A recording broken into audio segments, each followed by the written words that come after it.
BJP सरकार जो अभी है, छोटे व्यापारी वो क्या कर पड़ा है? छोटे व्यापारी तो एक तरह से बेचारा बिल्कुल ही खत्म होने के कगार पर है। और इन्होंने जीएसटी जो लगाई थी और वो कम की थी, वो एक जुमला है। टेक्नोलॉजी के बारे में आपकी क्या सोच है? देखिए, देश का बड़ा दुर्भाग्य है जिस इंसान ने कभी हल नहीं चलाया हो, जिस इंसान को ये नहीं पता हो कि चैत और बैसाखी कैसी गर्मी होती है, उसको हमारे देश का कृषि मंत्री बना दिया जाता है। जिसने कभी सूत ना काटा हो, उसको टेक्सटाइल मिनिस्टर बना दिया जाता है, सूत मंत्री बना दिया जाता है। और जिसने कभी ABCD का ज्ञान ना हो, उसको शिक्षा मंत्री बना दिया जाता है। आज बीजेपी युवा लोगों के लिए क्या कर रही है? आज भारतीय जनता पार्टी युवा को भटकाव के रास्ते पर लाने का काम कर रही है। बेरोजगार है।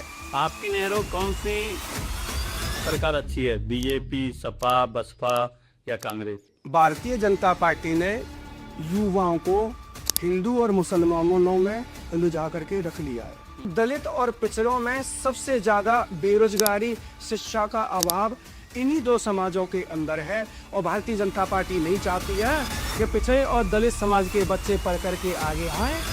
केवल सरकारें नारों तक सीमित रह गई है। आज देश का युवा बहुत भटकाव की स्थिति में आ गया है। ये अपने पेट भरने के, अपनी जेब भरने का काम कर रहे हैं, जाति और धर्म के नाम पर लड़ने का काम कर रहे हैं।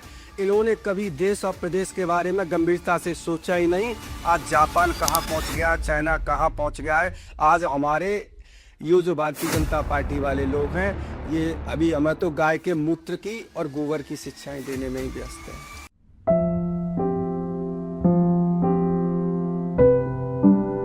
Hello everyone, welcome to Piyush Sharma talk show. आज हमारे साथ हैं इस पॉडकास्ट में समाजवादी पार्टी के नेता प्रवीण लोधी और आज चर्चा होने वाली है खुलकर बेकाब। आज हम बात करेंगे बीजेपी की नीतियों, युवाओं के भविष्य के बारे में, बढ़ती महंगाई को और कैसे रोका जा सके, जो कि ये सवाल हर नागरिक के मन में उठता रहता है। क्या वाकई में कौन सी सरकार काम करती है, बीजेपी, सपा, बसपा या कांग्रेस? सही शुरू करते हैं आज की इस एपिसोड में जनता के सवाल, नेताजी के जवाब। नमस्कार सर। नमस्कार। कैसे हैं यार? मैं बिल्कुल ठीक हूँ, राधा रानी की कृपा है। जी जी, आप सपा के नेता हैं और मैं आपसे क्वेश्चन रखने वाला हूँ, वो रखूंगा बीजेपी का। ठीक। आज बीजेपी युवा लोगों के लिए क्या कर रही है? आज भारतीय जनता पार्टी युवा को भटकाव के रास्ते पर लाने का काम कर रही है।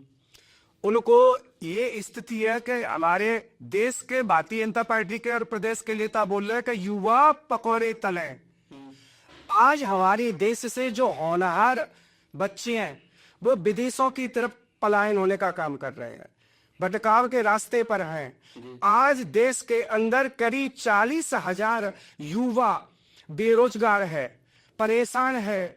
उनके ऊपर बहुत बड़ी जिम्मेदारी है परिवार की, समाज की। वो अपनी जिम्मेदारी से इस तरह से परेशान है कि देश जब से आजाद हुआ है, अब तक करीब 20 लाख युवा आत्महत्या कर चुका है। अच्छा जी। तो इसके लिए गाए बजाए भारतीय जनता पार्टी भी इसके लिए जिम्मेदार है। अब जैसे अग्निवीर जैसी 4 साल की जो नौकरी दी गई है, वो एक छल है। जो 20 साल की नौकरी थी, वो भारतीय जनता पार्टी ने उसको 4 साल की कर दिया है। उसके बाद में वो युवा क्या करेगा, कभी सोचा है? उसके लिए कोई रास्ता नहीं है। उसका पिता सरकारी नौकरी से है, वो 60 साल की उम्र में जाकर के उसका रिटायरमेंट होगा और उनका बेटा 4 साल के बाद ही रिटायर हो जाएगा। तो ये छल नहीं है तो क्या है? युवाओं को भारतीय जनता पार्टी ने कहा था युवाओं से कि हर साल 2 करोड़ नौकरियां देंगे। आखिर वो नौकरियां गई कहां? विदेशी कंपनियां देश के अंदर आनी थी, वो नहीं आई, क्योंकि भारतीय जनता पार्टी पर कोई भरोसा नहीं है। जो प्राइवेटाइजेशन था, वो भी धीरे धीरे विलुप्त होता जा रहा है। तो हमारे जो नौजवान साथी है, वो बिल्कुल सड़कों पर आ गया। उनकी स्थिति बहुत ही ज्यादा इस समय दयनीय स्थिति है। और मेरा पूरा पुरजोर जोर रहेगा युवाओं के प्रति। जी, आपकी नहरों कौन सी सरकार अच्छी है? बीजेपी, सपा, बसपा या कांग्रेस? देखिए, मैं निश्चित तौर से जिस दल को बिलोंग करता हूं, मैं उसी की बात करूंगा जी कि भारतीय जनता पार्टी ने युवाओं को हिंदू और मुसलमानों में उलझा करके रख लिया है। ठीक है। और उनके पास में उत्तर प्रदेश में समझ लीजिए या भारत के अंदर समझ लीजिए 85% दलित और पिछड़ा निवास करता है। और दलित और पिछड़ों में सबसे ज्यादा बेरोजगारी, शिक्षा का अभाव इन्हीं दो समाजों के अंदर है। और भारतीय जनता पार्टी नहीं चाहती है कि पिछड़े और दलित समाज के बच्चे पढ़ करके आगे आए, क्योंकि वो ये चाहते हैं कि हमारी रैलियों में और हमारी सभाओं में कौन भीड़ बनाएगा, कांवड़ यात्राएं कौन करेगा, लंबी लंबी यात्राएं कौन करेगा। ये भारतीय जनता पार्टी नहीं चाहती है कि गरीब का बेटा पढ़े, पिछड़ी जाति का बेटा पढ़े, दलित का बेटा पढ़े, जिससे कि जो पढ़ करके वो सरकार से सवाल करने का काम करेगा। उसे ये पता है कि अगर ये पढ़ गया दलित और पिछड़े का बेटा तो ये सवाल करेगा, ये नौकरी मांगेगा, ये अधिकार मांगेगा, ये संविधान के तहत और अपना अधिकार मांगने का काम करेगा। तो ये जो सरकार है भारतीय जनता पार्टी, इन्होंने मेरे देश के नौजवान युवाओं का भविष्य चौपट करने का काम किया है। अभी मैं गांव में जाता हूं, जगनेर में, तातपुर में, फतेहपुर सीकरी में। आप लोग कहते हो कि देश का और प्रदेश का युवा देश की रीढ़ की हड्डी है, यह कैसे मान जाऊं। आज हमारा युवा आर्मी की, एयरफोर्स की, जितने भी फोर्स है उनकी तैयारी करता है। आप चले जाइए, कहीं पर भी कोई क्रीड़ा स्थल नहीं है। और वो हमारे युवा सड़कों पर, जहां पर वाहन चलते हैं, ट्रक चलते हैं, वहां पर सवेरे सवेरे दौड़ लगाते हैं। और कई ऐसे एक्सीडेंट होंगे, उन माओ के लाल उन सड़क काल के गाल में समा गए हैं। उनका जवाब कौन देगा, उसका उत्तरदायी कौन है। उस बहन का बेटा चला गया, उस माँ का लाल चला गया। अगर सरकार वहां पर छोटे छोटे क्रीड़ा स्थल बनाती तो शायद ये घटनाएं नहीं घटती।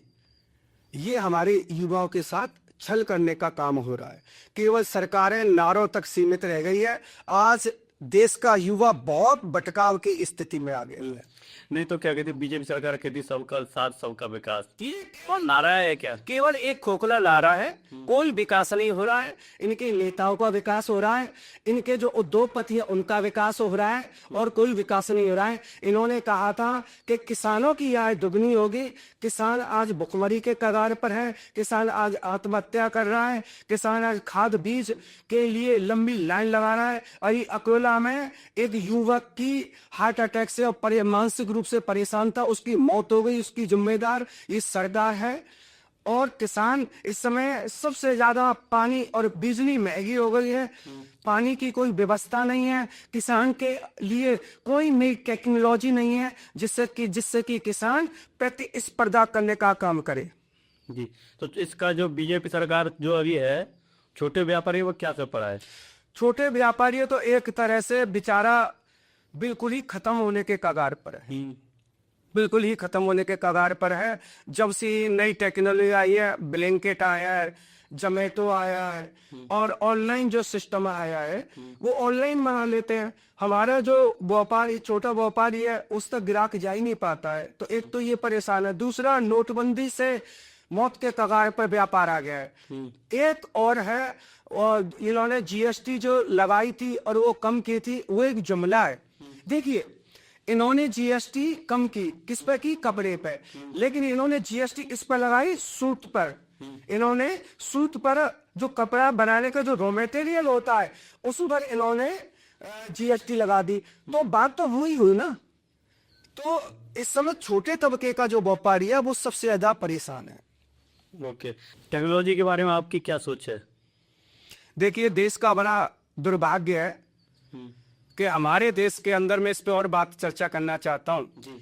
जिस इंसान ने कभी हल नहीं चलाया हो, जिस इंसान को ये नहीं पता हो कि चैत और बैसाखी कैसी गर्मी होती है, जिस इंसान को ये नहीं पता हो कि गेहूं की और मिर्च की फसल कब बोई जाती है, उसको हमारे देश का कृषि मंत्री बना दिया जाता है।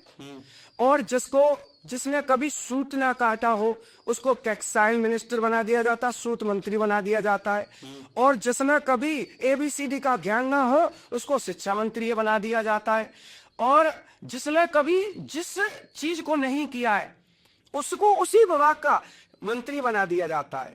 तो आप कैसे उम्मीद कर सकते हो कि वो अपने जो विभाग है उसका सही उच्च तरह से निर्वहन करेगा। भारत के अंदर टेक्नोलॉजी की बहुत बड़ी कमी है। आप बात करते हो हिंदुस्तान और पाकिस्तान की, पाकिस्तान से तुलना करते हो। मैं प्रवीण लोधी ये कहना चाहता हूं सरकार से, अगर आपको तुलना करनी है टेक्नोलॉजी के मामले में तो जापान से कीजिए, चाइना से कीजिए, अमेरिका से कीजिए। भारत के अंदर जो युवा साथी हैं जो बहुत बड़ी टेक्नोलॉजी अपने दिमाग में लेके बैठे हुए हैं, हमारे देश के अंदर हमारे युवाओं के अंदर किसी चीज की कोई कमी नहीं है, लेकिन कमी है तो सरकार की उनको उपकरण ना देने की वजह से। अगर हमारी सरकार नौजवानों को टेक्नोलॉजी के मामले में उपकरण उपलब्ध कराए जाए और उनको प्रोत्साहित किया जाए तो वो दिन दूर नहीं कि भारत फिर से सोने की चिड़िया कहलाने का काम करेगा। जी जी। समाज में नफरत बढ़ाना ये कोई सोची समझी साजिश है? बिल्कुल है जी। ये तो बिल्कुल है। ये भारतीय जनता पार्टी समाज के अंदर और समाज को बांटना चाहती है। कैसे? देखिए, जब कोई दंगा की बात आती है तो ये कहते हैं हम सब हिंदू हैं, और जब मान सम्मान की और नौकरी की बात आती है तो ये जातियों को और धर्मों को और जातियों को विभागों में बांटने का काम करते हैं। तू लोधी है, तू कुशवा है, तू बघेल है, तू जाटव है, फिर उनमें भी इनको उपवर्गों में बांटने का काम करते हैं। मैं ये दंश झेलता हूँ, मैं पिछड़ी जाति से बिलोंग करता हूँ, मैं लोधी समाज से हूँ और ये मैं गर्व से कह सकता हूँ कि मैं लोधी समाज से हूँ। लेकिन अभी कुछ लोग गलत सामंतवादी मानसिकता के लोग हमारे समाजों को, अति पिछड़े समाजों को, जैसे मैं लोधू तो कहते हैं घसकुद्दा, यादवों को कहते हैं महेश्वर, बघेलों को कहते हैं गगरिया, भेड़ चगरिया चराने वाला। आज इस तरह की जो मानसिकता है, जो भारतीय जनता पार्टी के जो लोग हैं, जो उच्च वर्ग के लोग हैं, वो पिछड़ी जाति के प्रति ऐसी भावना रखते हैं और उन्हीं को कई वर्गों में बांटने का काम करते हैं। दूसरी बात, इस देश के अंदर मैं आपसे भी ये सवाल पूछना चाहता हूं विवेक जी कि कितने नेताओं के, कितने अधिकारियों के बच्चे रैलियों में जाने का काम करते हैं? कितने बच्चे अधिकारियों के, IAS के, PCS के, मास्टर्स के बच्चे कांवड़ यात्रा लाने का काम करते हैं? मैं भी सम्मान करता हूँ कांवड़ यात्रा का, भोले बाबा का, बिहारी जी का भक्त मैं भी हूँ, लेकिन आप मुझे बताइए कि कितने इस देश के उच्च कोटि पर बैठे हुए अधिकारी, प्रशासनिक अधिकारी और राजनेताओं के बच्चे रैलियों में जाने का काम करते हैं? सबसे ज्यादा पिछड़े समाज के और दलित समाज के बच्चे और युवा, सबसे ज्यादा युवा रैलियों में जाने का काम करते हैं। इसलिए ये नहीं चाहते हैं कि ये बच्चे पढ़ें, इनको कई वर्गों में बांट दिया जाता है। और जब रैली का और हिंदू और मुस्लिम का काम आता है तो यही हमारे नौजवान साथियों से, पिछड़े दलितों से उनका दुरुपयोग किया जाता है। कौन सी पार्टी आज जो इतने साल हो गई और इतने साल हो रही हैं, कौन सी पार्टी ने अच्छा काम किया? देखिए, निश्चित तौर से मैं समाजवादी पार्टी का सेवक हूँ। मेरे नेता माननीय अखिलेश यादव हैं, माननीय नेताजी मुलायम सिंह यादव जी थे, और मैंने जब से बचपन संभाला है, मेरे पिताजी स्वर्गीय बाबूजी श्री कुंदन सिंह लोधी जी समाजवादी पार्टी के विचारक थे। वो लोहिया जी के विचारक थे, समाजवाद के विचारक थे। मैं तभी से समाजवादी पार्टी में हूँ। मैंने नेताजी को सुना है, लोहिया जी के विचारों को सुना है, तो मेरी जो विचारधारा है वो युवाओं के प्रति, किसानों के प्रति, नौजवानों के प्रति और सैनिकों के प्रति है। इन सब चारों पांचों वर्गों की, समाजों की जो लड़ाई लड़ने का काम किया वो समाजवादी पार्टी ने किया है। नेताजी ने एक नारा दिया था कि तो रोजगार दो, उन्हीं तो बेरोजगारी का भत्ता दो। नेताजी की सरकार में, समाजवादी पार्टी की सरकार में नौजवान साथियों के लिए 1000 रुपए बेरोजगारी भत्ता दिया जाता था, पेंशन दी जाती थी, विधवा पेंशन दी जाती थी। समाजवादी पेंशन देने का काम समाजवादी पार्टी ने किया। दवाई का जो पर्चा 10 रुपए में बनता था वो नेताजी ने 1 रुपए का काम करने का काम किया। जो किसानों से आपासी का पैसा लिया जाता था वो माननीय नेताजी थे जिन्होंने आपासी को खत्म करने का काम किया। किसानों के बिल कई शासनों में उल्टे सीधे बिल आए थे। नेताजी ने सबसे पहले किसानों के बिल माफ करने का काम किया, और माननीय अखिलेश यादव जी की जब सरकार बनी तो उन्होंने बहुत सी नौकरियां देने का काम किया, प्राइवेटेशन को बढ़ावा देने का काम किया, दूसरे स्टेट से या बहुत बड़े उद्योगपतियों से उत्तर प्रदेश के अंदर रोजगार लगाने का काम, रोजगारों को प्रोत्साहित करने का काम किया था। ये समाजवादी पार्टी की इतनी योजनाएं थी, पशुधन योजनाएं थी, लैपटॉप योजनाएं थी, और भी शिक्षा के प्रति अखिलेश जी का बहुत अच्छा सकारात्मक रवैया है, नौजवानों के प्रति बहुत अच्छा सकारात्मक रवैया है। इसलिए तो मैं इतना ही कहना चाहता हूँ, बहुत लंबी की रस्ती है और मैं गिनाने बैठ जाऊंगा तो, कि अखिलेश यादव जी ने, समाजवादी पार्टी ने युवाओं के लिए बहुत अच्छा काम किया है। और नेताजी कहते भी हैं कि समाजवादी कभी बुरी नहीं होगी, क्योंकि वो समाजवादी पार्टी युवाओं के लिए काम करती है। महंगाई को खत्म करने के लिए बीजेपी सरकार की क्या सोच है, क्या खत्म कर सकती है? ये महंगाई बिल्कुल खत्म नहीं हो सकती है। जो सोना 5,000 रुपए का 10 ग्राम आता था 2001 में और 2002 में, आज वो सोना एक सपना हो गया है आम गरीब आदमी के लिए। आज वो सोना आज की डेट में 1,32,000 रुपए का 10 ग्राम सोना है। महिलाएं परेशान हैं, 400 रुपए का सिलेंडर 900 रुपए का, 950 रुपए का हो गया है।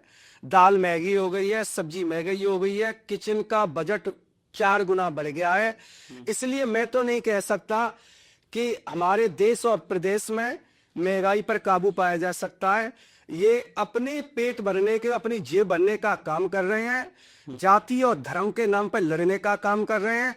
इन्होंने कभी देश और प्रदेश के बारे में गंभीरता से सोचा ही नहीं कि महंगाई पर काबू कैसे किया जाएगा। आपको भी पता है कि आज देश की जीडीपी कहां पहुंच गई है, और शायद हम गरीबी की रेखा में युगांडा के पास पहुंच रहे हैं, और आने वाले समय में इस देश की तस्वीर और तकदीर दोनों खराब होने वाली है, और खासकर युवाओं का।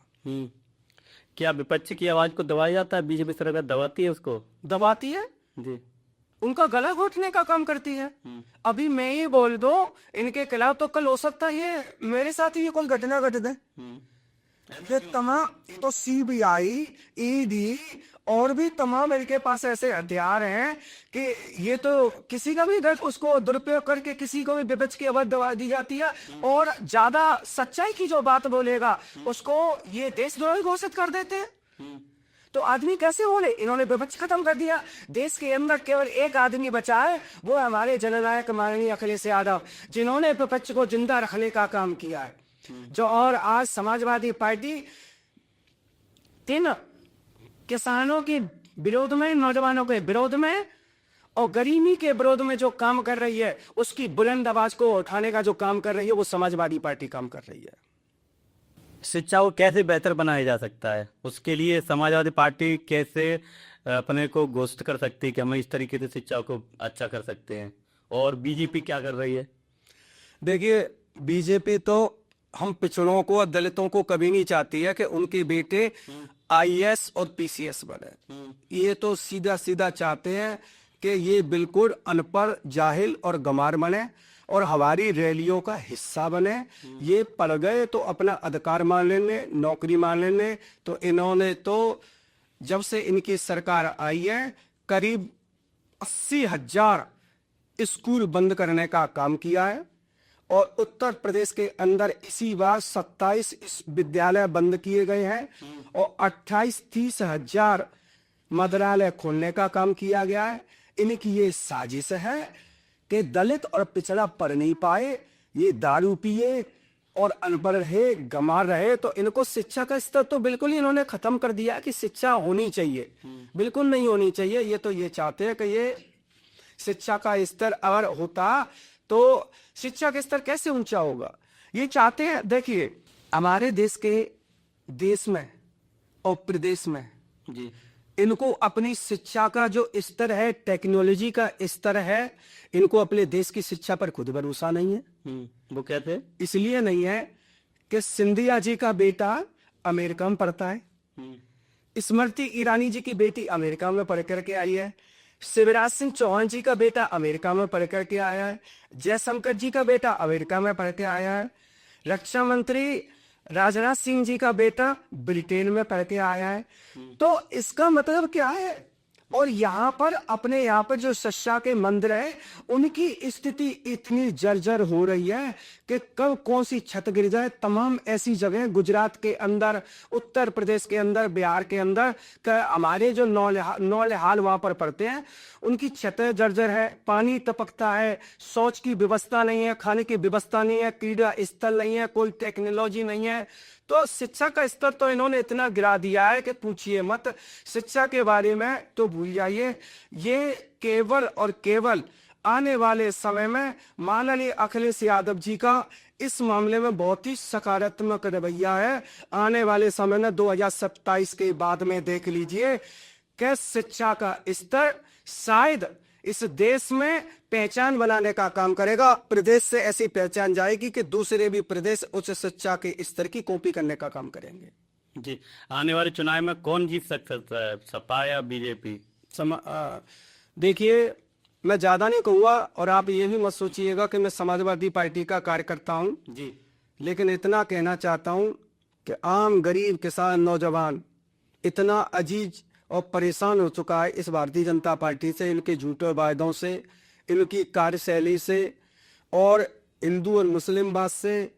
और तो और इन्होंने भारतीय जनता पार्टी ने रंगों को दो हिस्से में बांट दिया। तेरा लाल है, मेरा हरा है, तेरा नारियल है, मेरी सिमैया है या मेरा खजूर है, तेरा बकरा है, मेरी गाय है। इस तरह की सोच है। आप कहते हो कि हमारा देश विश्व गुरु बनना जा रहा है, कैसे जा रहा है मुझे बताइए। आज जापान कहाँ पहुंच गया, चाइना कहाँ पहुंच गया है। आज हमारे ये जो भारतीय जनता पार्टी वाले लोग हैं ये अभी हमें तो गाय के मूत्र की और गोबर की शिक्षाएं देने में ही व्यस्त है। मैं किसी चीज के खिलाफ नहीं हूं लेकिन मैं उस टेक्नोलॉजी के जरूर पक्षधर हूं कि इनको जो देश हमारे युवाओं के अंदर जो टेक्नोलॉजी कूटी भरी पड़ी है, प्रतिभा भरी पड़ी है, उसको निखारने का काम करना चाहिए। माननीय अखिलेश यादव जी की जब सरकार बनेगी तो मुझे ये भी पता है कि वो ढूंढ ढूंढ करके युवाओं को लाते हैं जो नई नई चीजों का आविष्कार करने का काम करते हैं। उन आविष्कारों के लिए अखिलेश जी ने 5-5 लाख रुपए का योगदान भी दिया था, उनको प्रोत्साहित भी किया था। जो वैज्ञानिक जो लड़कों ने नई नई टेक्नोलॉजी का आविष्कार किया था। जी, क्या आपको लगता है कि लोकतंत्र खतरे में है? बिल्कुल खतरे में। जी, लोकतंत्र ये बचा कहाँ है? गरीब आदमी परेशान, नौजवान भटक रहा है, किसान आत्महत्या कर रहा है, माताएं और बहनों की आबरू सुरक्षित नहीं है, मणिपुर जैसी घटना हो रही है, हाथरस जैसी बलात्कार की घटना हो रही है। तो न तो समाज सुरक्षित है न संविधान सुरक्षित है। इन्होंने तो भारतीय जनता पार्टी ने एक लिमिटेड फैक्ट्री बना रखी है कि हमारा भला कैसा हो और जनता, समाज, संविधान बाहर में जाए। इनका तो ये कहना है, ये बिल्कुल नहीं चाहते हैं। अगर कोई बात आती है तो बहुत बातें हैं, अगर कोई बात आती है तो ये हमको कायम हो जाते हैं पाकिस्तान और हिंदुस्तान में, हिंदू और मुसलमान में, और हमारा युवा भटक जाता है क्योंकि इनके पास में एक ऐसी चीज है जो हमारे युवाओं को जल्दी भटका देती है। लेकिन मैं इस मंच, आपके इस मंच के माध्यम से अपने युवाओं से कहना चाहता हूं कि बिल्कुल इनकी बातों में मत आइए। आप अपनी कलम पक्की कीजिए और अपना, जिस दिन आप सड़कों पे आकर के अपना अधिकार मांगोगे, दुनिया में कोई ऐसा सिक्का नहीं बना है कि आपके अधिकारों से आपको वंचित करने का काम करेगा। ये आपका भाई प्रवीण लोधी आपसे वायदा करता है। जी, आप क्या कहते हैं, विधायकी का चुनाव लड़ना चाहते हैं तो किस क्षेत्र से लड़ना चाहते हैं, और जो आंकी जो क्षेत्रवासियों के लिए आप क्या काम करेंगे? देखिए, चुनाव के जो मेरे राष्ट्रीय अध्यक्ष हैं, मेरे मुखिया हैं, जी, जो मुझे आदेश देंगे मैं उसका पालन करूंगा। जिस क्षेत्र से वो लड़ाएंगे मैं लड़ूंगा, और उन्होंने मुझे और कोई पार्टी में सेवा करने का दायित्व दिया तो मैं उसका भी अपने तन मन धन से निर्वहन करने का काम करूंगा। अगर मुझे किसी क्षेत्र में विधानसभा में सेवा करने का मौका मिलता है तो वहाँ की जो मूलभूत समस्याएं मैं उनको सर्वप्रथम ला करके उस पर अमल करूंगा, उसको दूर करने का काम करूंगा। जैसे मैं गांव में जाता हूं तो नालियों की हालत खस्ता हालत है, नदियों के पुल टूटे हुए हैं, किसानों को बीज और खाद समय से नहीं मिलता है, युवाओं को लिए बेरोजगारी का अभाव है और बहन बेटियां दूर दूर तक खेतों पे जाती हैं और पानी भरने के लिए बहुत दूर दूर तक जाती हैं। मैं उस पेयजल को भी दुरुस्त करने का काम करूंगा। किसानों ज़्यादा से ज़्यादा मैं किसानों की, खरंजों की, बिजली की, खंभों की जितनी भी समस्याएं उनका निदान करूंगा। और मैं ये चाहता हूं कि हमारा नौजवान जो गांव के अंदर बसा हुआ है उसके अंदर बहुत टैलेंट है, उसको निखार करके इस देश के पटल पर लाने का काम करूंगा, उसकी प्रतिभा को निखारने का काम करूंगा। और किसानों की जो हित के काम है, किसानियत से संबंधित है, टेक्नोलॉजी का मामला हो या सरकार से कुछ भी बात करने का मामला हो, मैं हमेशा उसमें अग्रणी भूमिका निभाने का काम करूंगा। जी, आपको इस फील्ड में आने की प्रेरणा कहाँ से मिली? इसके राजनीतिक गुरु तो मेरे पिताजी हैं। जी, आप थोड़ा सा उनके बारे में बताइए। वो मेरे पिताजी हमेशा से ही अंबेडकर विचारधारा के रहे, लोहिया विचारधारा के रहे और मेरा परिवार बहुत ही संघर्षी परिवार रहा था और खेतीबाड़ी करते थे। तो एक दिन उन नेताजी का के किसी मिलने वाले का फोन आया कि नेताजी ने आपको याद किया है। तो पिताजी नेताजी के पास गए और उनके साथ मिलकर के उन्होंने आंदोलन किया और आंदोलन कई बार वो जेल भी गए मेरे पिताजी।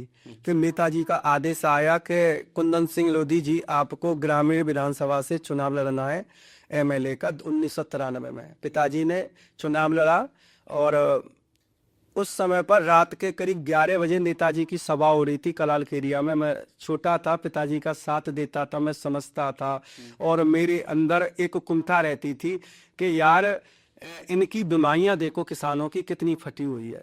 ये नवंबर दिसंबर के महीने में जब हम रजाई में सोते थे तो वहाँ का किसान रात को पानी लगाता था और मेड़ में से खेत में से सांप निकले आते थे जाड़े के दिनों में। तो मेरे को बड़ी पीड़ा और कष्ट होता था। किसान लंबी लंबी लाइन लगाते थे खाद बीज के लिए, तो मुझे बड़ा कष्ट होता था।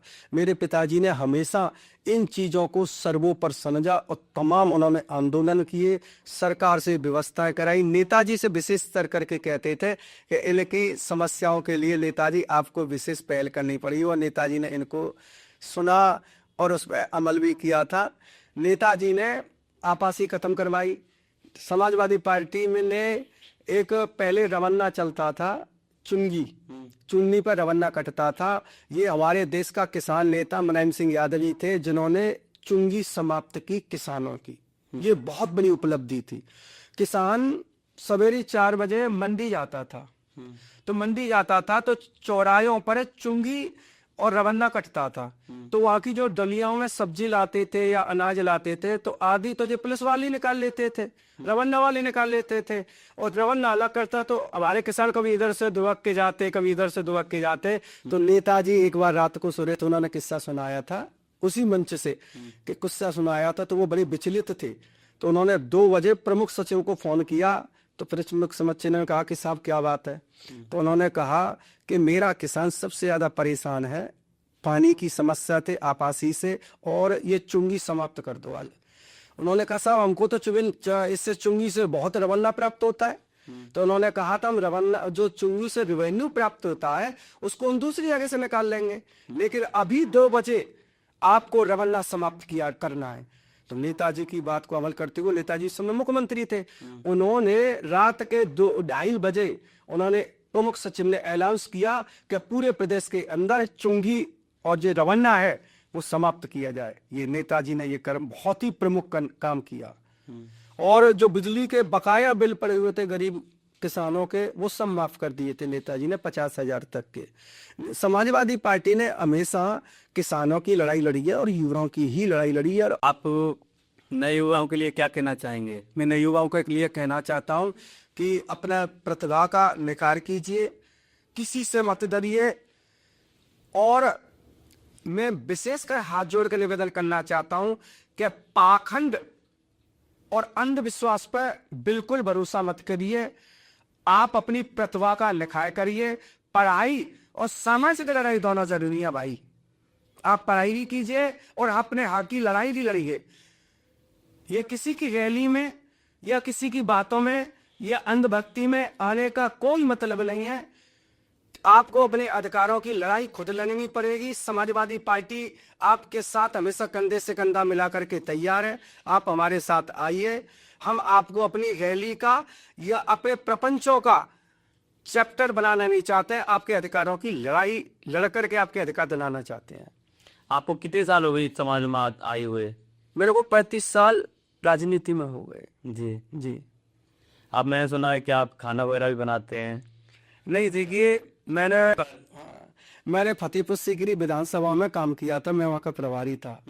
तो वहाँ से लोग आते थे तो मुझे बड़ा अटपटा लगता था। किसान ज्यादा आते थे तो वो सवेरे चलते थे या तांतपुर से आते थे। मैंने जगनी तांतपुर में भी काम किया है, बाह में भी मैंने काम किया है।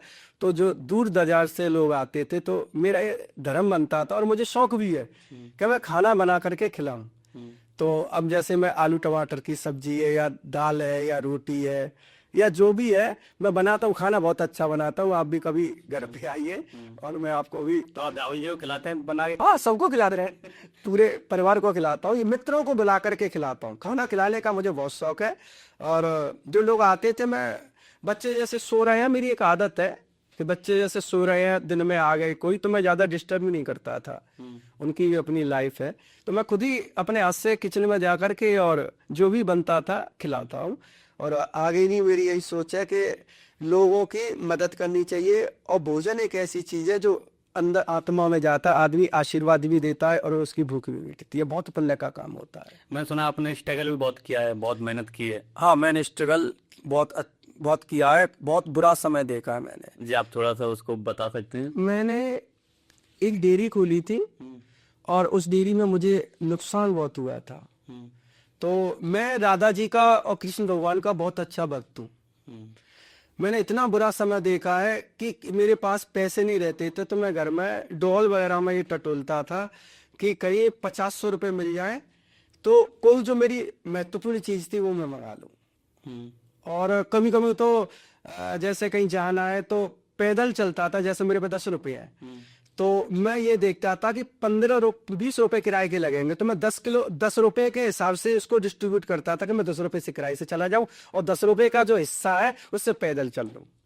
मैंने इतना स्ट्रगल किया है। और जब आदमी स्ट्रगल करता है तो कुछ अपने ही उसको पहचानने से मना कर देते हैं।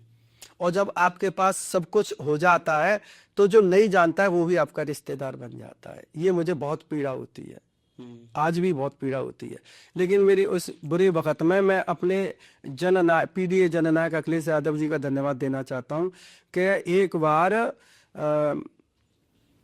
मध्य प्रदेश में अखिलेश जी ठहरे हुए थे तो मैं उनसे मिलने गया। खजुराहो में एक होटल में रुके हुए थे, वहाँ एक मीटिंग चल रही थी तो अखिलेश जी के उसमें बैठा हुआ था। तो अखिलेश जी ने मुझसे पूछा कि तुम्हारी डेयरी कैसे फेल हो गई। तो मैंने उनको बताया सारी चीजें। तो मुझे लगा कि एक 30 करोड़ की जनता में अखिलेश जी को ये तक पता है कि उसके कार्यकर्ता के साथ में कितनी समस्या चल रही है और वो उसकी स्थिति कहाँ पर है। तो मैं धन्यवाद देना चाहता हूँ माननीय राष्ट्रीय अध्यक्ष जी को कि मुझ जैसे छोटे कार्यकर्ता की ये पता है कि ये कितनी बड़ी परेशानी में चल रहा है। स्ट्रगल हमने बहुत किया लेकिन एक सबक मिला है कि कभी भी बुरे समय में, मैं युवा साथियों से भी कहना चाहता हूं कि कभी भी बुरा समय आ जाए आप शांत रह करके उस समय को काटिए और अच्छा अध्ययन कीजिए। वो आपका अध्ययन का समय होता है, आपके संघर्ष का समय होता है, वो शैक्षिक समय होता है, आपको कुछ सिखा करके जाता है। ये मेरा अनुभव है और हमको धैर्यशील बनाता है, प्रैक्टिकली बनाता है कि हम कितने प्रैक्टिकल है। अगर आप उस दिशा में भटक गए तो आपका जो रास्ता है वो बिल्कुल ही भटक जाएगा, आपकी मंजिल आप तक नहीं आ पाएगी। मैंने कभी बुरे समय में उसको चुनौती के रूप में तो लिया लेकिन कभी मैंने गलत रास्ता अख्तियार नहीं किया। और मैंने भगवान पर बहुत बड़ा विश्वास किया, बिहारी जी पर बहुत बड़ा विश्वास किया, राधा रानी पर विश्वास किया। आज मेरा जितना भी घाटा था सारी चीजें शांति पूर्वक मैंने उसको पूरा किया और आज राधा रानी की कृपा है कि मैं विवेक शर्मा जी के साथ में इंटरव्यू दे रहा हूँ। नहीं सर, जैसे आपने कहा ना कि मैंने इतना स्ट्रगल किया और कभी गलत मार्ग नहीं अपनाया, जी, और सबसे बड़ी बात है कि आपने उस संघर्ष में भगवान का सहारा बनाया। बिल्कुल। क्योंकि आज अगर हम सफलता की बात करें, जो मेरे जैसे यंगस्टर और जो कुछ नहीं कर पाते हैं, उसका मेन कारण होता है कि वो संघर्ष तो करते हैं पर उनको विश्वास नहीं होता है। यही कमी है, यही कमी है। और ये इसको तो मैं खुले शब्दों में कहता हूँ, ये दोगलापन है कि लंबा टीका लगाते हैं, मंदिर जाते हैं, पूजा पाठ कराते हैं, हवन कराते हैं, लेकिन भगवान पर भरोसा क्यों नहीं करते हैं? और फिर भगवान पर भरोसा भी करना चाहिए। और लोग ये भ्रांति फैलाता है कि तुमने ये पूजा पाठ नहीं किया। मैं इस बात को भी बड़े अपने उस विचारों में रखना चाहता हूँ कि कहते हैं कि भगवान ऐसा बुरा कर देंगे ये प्रकृति में। नौजवान साथियों से, प्रदेश और देश की जो भी धार्मिक है उनसे कहना चाहता हूँ कि भगवान भी हमारे माता पिता हैं। अपने बच्चों का माता पिता कभी बुरा नहीं सोचता है, क्योंकि हम अपने माता पिता से भी अपनी गलतियों की माफ़ी मांगते हैं तो हम भगवान से भी अपनी माफ़ी मांग लेते हैं। मैं पुनः फिर कहना चाहता हूँ कि भगवान परीक्षा तो लेता है, लेकिन हमको अपनी परीक्षा में सफल भी भगवान ही कराता है। वही रास्ता दिखाते हैं कि तुम ऐसे चलो। अगर हमको ईश्वर पर आस्था है तो पूरी आस्था रखनी चाहिए और सुनते हैं, लेकिन आपको कर्म अच्छे करने चाहिए। अगर आपके कर्म कर्म अच्छे करनी, ये मैं विशेष रूप से कहना चाहता हूँ कि आस्था के साथ साथ में आपको कर्म अच्छे करने चाहिए। भगवान ने भी कहा है ना कि कर्म रे बाद कारस्ते माँ फले सुखदाम से। तो आप कर्म अच्छे करिए, भगवान अपने आप देगा। देखिए, कर्म अच्छे करो तो रास्ता तो अपने आप बनेगा ही, परेशानियां तो आएंगी। भगवान राम ने भी 14 साल वनवास झेला था जो कि भगवान होकर के।